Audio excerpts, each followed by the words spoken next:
everybody, welcome to My Good Life. I'm Uzma. I wanted to start off today's video underneath this beautiful magnolia tree that has literally blossomed over the last day, and it's just wonderful. And this new growth reminds me of something, well, it's very apt to what I want to discuss with you today, which is to talk about all those mental fitness exercises that I just did and talk to you about the reasoning of why you should do it in that order, how long you should do it for, and how it'll benefit you. So to do that, I'm also going to take you along as I go for a good walk. Come along with me.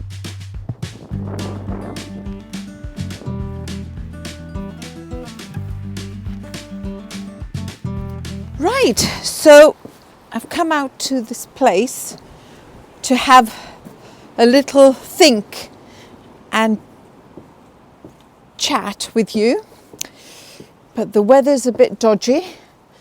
But as I have been told numerous times, there's no such thing as bad weather. There's only wrong clothing.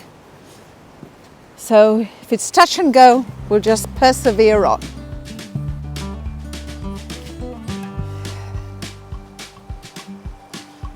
This is a good spot here by the river.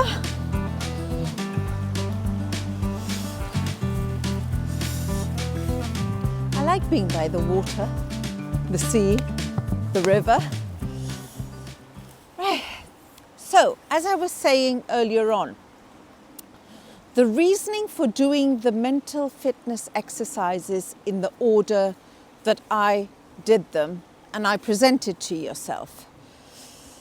I'm going to put them up here so you can see them, and I'll also put links throughout this video so you can, connect to them at any point.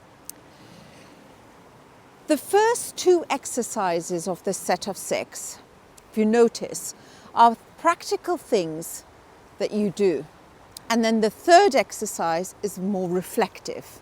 Again, the next two, the fourth and fifth, practical exercises you do. And then the final one, something you reflect on. The reason for doing them in the order that they are at is because you need time to build up resilience through habits and processing whether those habits are embedded in your everyday life or not. So by doing let's look at an example here. The first two exercises, which was logging, the first one, logging how your week is planned through your personal, social and your work life. And the second exercise of monitoring your sleep. You have to do that every day, and you have to make the plan once a week. By doing the third exercise, where you sit back and then you are reflecting on 3 practical things you want for yourself and 3 emotional things you want for yourself in the third exercise, you're giving yourself a little time to think about how your week's been, how it will affect your sleep. The fourth and fifth exercises, which were looking at the way you eat through your meal plans, and then every day taking 10 minutes out to walk, to touch, feel, and use all those 5 senses. And the last exercise is to sit back and see how those 2 practical exercises made you feel. What are the 3 good things that you take away from it? So you see, at very pivotal points, the third and the last point, you are really processing the previous 2 exercises you have done. You're also checking whether you are doing them regularly. Because what I would like to achieve when I do those exercises is that Firstly, have I done them correctly? Secondly, what has the result been? So has there been something I benefited from? Does it make me feel good? Am I feeling less stressed, less anxious? By the sixth exercise, I should start feeling less stressed, less anxious, having good habits, and working towards resilience.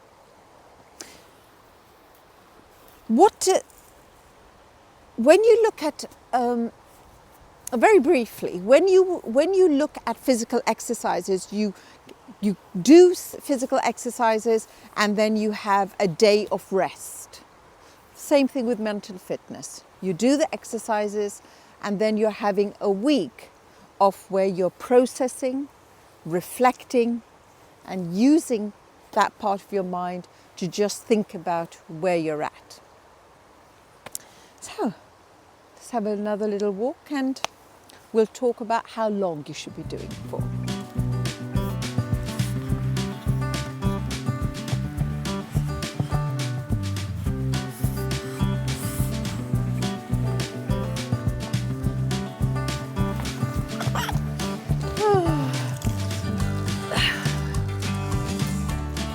I love, when I come by any water, river or sea, it's just, if I see a stone, my pet peeves, let's see if I can do this.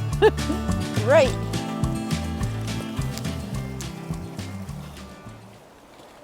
Anyway, right, so the next point I wanted to talk about, how long do you do it for? I am going to continue to do these set of 6 exercises for the next 4 months on a regular basis. It's got to become a habit. There will be moments where if you choose to do it, where you'll waver because life comes in the way, holidays come in the way, family comes in the way, lots of factors, variables come in the way. So you've got to make sure it gets embedded into your psyche, just like physical exercises. The other day, let me tell you something. The other day, I was thinking about when I do physical exercises, I've stopped weighing myself, by the way, because I noticed that whenever I weighed myself, I would think, oh my gosh, why have I gone down by a kilo or gone up by a kilo?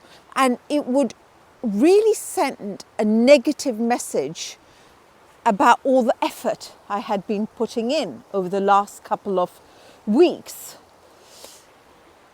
And I realized that the fault lay in me constantly weighing myself. That was a negative habit. To ensure that there was a positive habit, I said, right, the only way I'm going to look at this is if my clothes fit me or not. Now, going back to why you need to do these exercises for at least 4 months, is to send a positive message to yourself that you are consistently gaining something out of it, especially in the last exercise where you say, what are the 3 positive things that I take away from it? And you will notice as the months pass by and you keep on doing that rotation of those exercises, that you keep on gaining an extra positive behavioral aspect of yourself.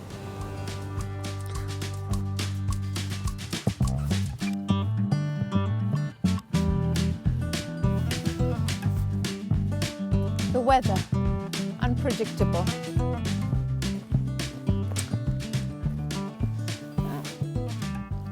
Right. So, the last point. How will these exercises benefit you over a period of time? By doing it consistently, you will find that you'll be able to build up resilience, and in turn, that will help you manage stress and anxiety. It'll also allow you to be more in control of your emotions and how you would like them to be projected out. But all of this requires time. Over this time, you will find that you may have to tweak the way you do some of those exercises to suit your lifestyle. And as we progress into the next set of the mental fitness exercises, it'll further build resilience, and that'll be through different aspects, which I'll go to at that time. One of the common denominators I found in the people that I've interviewed in my last video, and by asking them questions of how they found purpose through their everyday tasks, the common denominator was them noticing what made them feel good about themselves. And whatever made them feel good about themselves, they incorporated it into their everyday lives. And by incorporating it, they realized they were slowly building inner strength. And that inner strength really helped them when challenges came across in their life. But it takes time to recognize your inner self, to explore it, to reflect it, and it has to be sprinkled with exercises along the way. So, until next time, I'm going to go off now and enjoy this lovely little village called Lus.